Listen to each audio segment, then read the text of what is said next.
Greetings and salutations, brownies. Welcome to another episode of Just Jazz Vlogs. And today we are going to talk about my bout with depression and an interesting story that kind of happened and, see where this goes. As I mentioned a week ago, I was in foster care. And because of being in foster care, it comes with its baggage. So I was depressed a lot.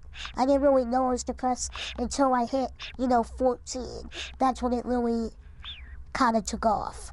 But, you're with your friends, your family, you don't really, you recognize that you're depressed, but it wasn't until, again, I was a little older and on my own that it kind of fully took form. I didn't want to get help for it. There would be many days where I would cry. I wouldn't go to class, couldn't get out of bed. I don't want to call it clinical depression, but it had started getting to that point. Anyway, once I moved back home and lost weight, started losing weight and everything, my mom says you should go see a therapist. So I'll never forget this one day. I finally got an appointment to see a therapist. I hop in the Uber. He takes me to my destination. And first of all, the house, it was somebody's home, looked creepy. And the Uber driver, his name was Rodney, who was black. He looked at me, he's like, "Hey Jazz, have you ever seen the movie Get Out?" I said, "Yeah, why?" He's like, "This looks exactly like the house." And I said, "You're right, it does." He gave me his personal number, and he says, "If you feel yourself going into the sunken place, give me a call, and I'll come get you personally," which was really nice. I roll in, and it smells terrible. It smells like piss. And the receptionist, I'm like, "Hi, I'm here for an appointment." "Okay, whatever." It was kind of rude. That was her response. I go into this room. On one wall, all of her degrees and accolades. In the center of the room were a display of porcelain dolls that were just really creepy. And I remember thinking to myself, something about this is a little off. Like, I don't think you should be a therapist and have porcelain dolls displayed. So then she starts asking me, "Why do you need therapy? What do you want to come for?" And the whole time I'm answering her questions, she reclines her chair, yawns, acts like she's trying to take a nap, up there texting on her phone, and I'm looking at her like, "Lady, what are you doing?" That isn't even the worst part. Then we hear the scratching at the door. She's like, "Oh, you don't mind." And she opens the door, and like 2 or 3 dogs run in. I mean, they were little, yak dogs, but still. I'm looking at this woman like, how is any of this professional?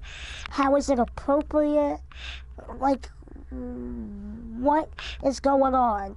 So I took that Uber driver's advice, and I texted him, and I said, "This is like the sunken place, exactly what you told me. I need to get out of here." And he came over, and I told him the situation, and he said, "I don't think it's very professional to have dogs and porcelain dolls around, because this is a place for therapy. You don't know what people are afraid of."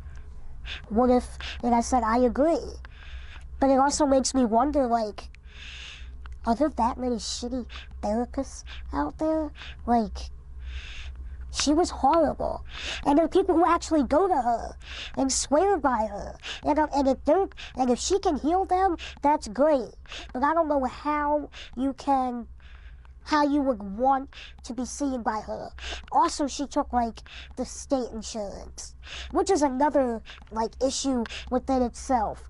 Like, just because you have state insurance means that we have to get the crappy therapists. Like, what are your thoughts on it?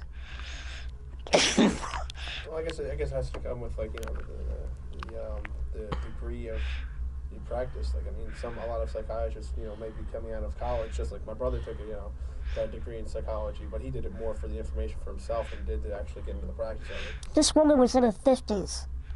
She wasn't fresh out of anything. Her degree said like 1980 something, 1990 something.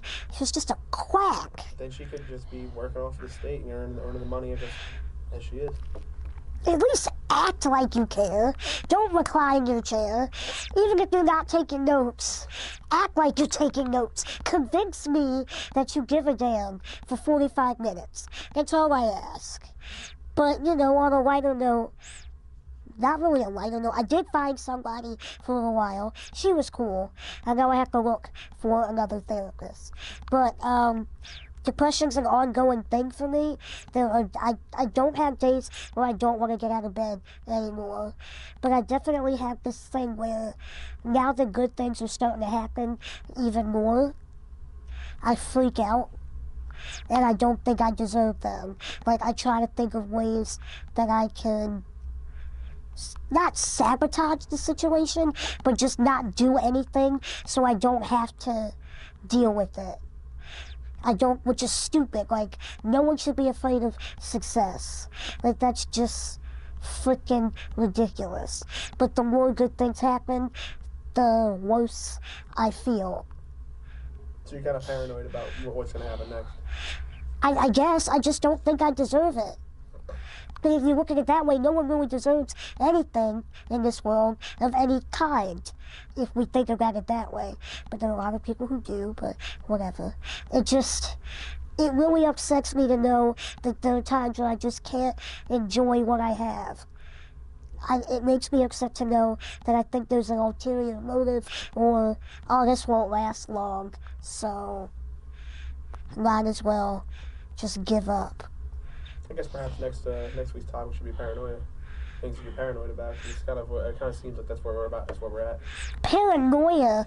That could be a whole hour podcast within itself. I have, just so you guys know, Dan has a little notepad book thing that he's been writing his thoughts and stuff in, right? And mantras. I could fill maybe about 3 or 4 of those books, back page by page, with the things I'm paranoid about.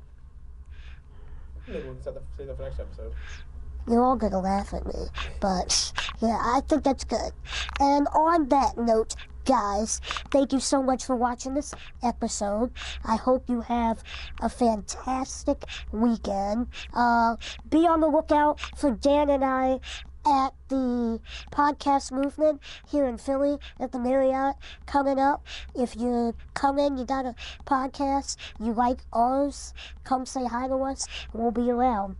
Don't forget to leave a comment, like the video, subscribe to the channel, and have a fantastic weekend. Bye.